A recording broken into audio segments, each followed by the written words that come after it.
আল্লাহকে ভয় করা, আপনার প্রতিটি কাজের ক্ষেত্রে যদি আপনি একজন আল্লাহ তাআলাকে ভয় করেন, তাহলে আপনি কখনো 2 নম্বর কাজ করতে পারবেন না। আপনি যেখানে যান, আপনার যেই দায়িত্ব থাকে, আপনি যদি আপনার দায়িত্ব পালন করার আগে আপনি যদি মহান আল্লাহ তাআলাকে ভয় করেন, আল্লাহ তাআলার হুকুমের প্রতি খেয়াল রাখেন, তাহলে আপনি কখনোই আল্লাহ তাআলার বিরুদ্ধে, আল্লাহ তাআলার আইনের বিরুদ্ধে গিয়ে কোনো কাজ করবেন না। যেমন আপনি ব্যবসা করতেছেন, সেক্ষেত্রে আপনি কখনো ধোঁকাবাজি করবেন না, মানুষের সাথে মিথ্যা কথা বলবেন না যদি আল্লাহ তাআলার ভয় আপনার অন্তরে থাকে।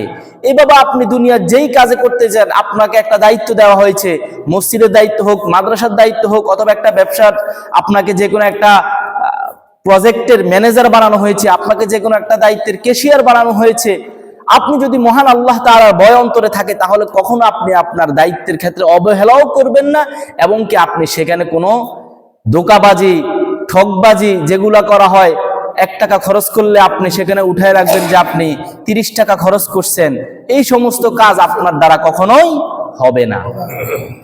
একবারে দুনিয়ার প্রতিটি ক্ষেত্রে আপনি নিজের পারিবারিক যখন জীবনে যাবেন, পারিবারিক জীবনের ক্ষেত্রে ইসলামের নীতি রয়েছে। আপনি রাজনীতির ক্ষেত্রে যাবেন, সেখানেও ইসলামের নীতি রয়েছে। আপনি যদি একজন তাকওয়াবান হন, আপনি যদি আল্লাহকে ভয় করেন, তাহলে আপনি অবশ্যই আপনার মধ্যে এই গুণাবলী থাকবে যে আপনি সেই ক্ষেত্রে আল্লাহ তাআলাকে কি করবেন? ভয় করবেন। আল্লাহ তাআলার বিষয়টাকে আপনার, আল্লাহ তাআলার কুদরত, আল্লাহ তাআলার আইন, আল্লাহ তাআলার হুকুম আহকামের প্রতি আপনার কি থাকবে? খেয়াল থাকবে। এটা হচ্ছে 1 নম্বর বিষয়। দ্বিতীয় বিষয় হচ্ছে তাকওয়ার নাম হচ্ছে আল আমালু বিত্তানজিল। বলেন কি? আল আমালু বিত্তানজিল, অর্থাৎ কোরআন অনুযায়ী আমল করা। বিত্তানজিল এটা কোরআনের দ্বিতীয় আরেকটি নাম, তানজিল।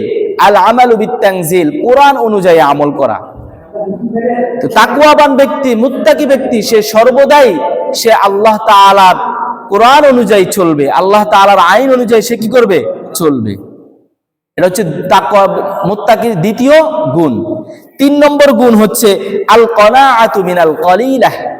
একজন তাকওয়াবান, মুত্তাকি, পরহেজগার ব্যক্তি অল্পতেই সন্তুষ্ট থাকবে। আল কনাআ, অল্পে সন্তুষ্ট হওয়া, মিনাল কলিল, অল্পতেই। কনা অর্থ হচ্ছে সন্তুষ্ট হওয়া, আর কলিল মানে কি? অল্পতেই। একজন পরহেজগার, মুত্তাকি, আল্লাহ ওয়ালা ব্যক্তি কখনোই শুধু খাই খাই, আমার আরো লাগবে, এত কমে হবে না, সে কখনো এমন হবে না। তার গুণাবলী এমন থাকবে, আল্লাহ তাআলা আমাকে যা দিয়েছেন আমি তা নিয়েই সন্তুষ্ট। এইটা হলো তাকওয়াবান, একজন মুত্তাকি, একজন পরহেজগার ব্যক্তির 3 নম্বর গুণ। 4 নম্বর গুণ হচ্ছে আল ইস্তিদাদু লিয়াউমিল কিয়ামাহ। অত্যন্ত গুরুত্বপূর্ণ 4 নম্বর গুণটা হচ্ছে যে একজন মুত্তাকি, তাকওয়াবান ব্যক্তি সর্বদা নিজেকে আল ইস্তিদাদ, সর্বদা নিজেকে প্রস্তুত করে রাখবে লিয়াউমিল কিয়ামা, কিয়ামতের জন্য, আখিরাতের জন্য। লিয়াউমিল আখিরা, আখিরাতের দিবসের জন্য, কবরের জীবনের জন্য, পরকালের জন্য নিজেকে কি করে রাখবে?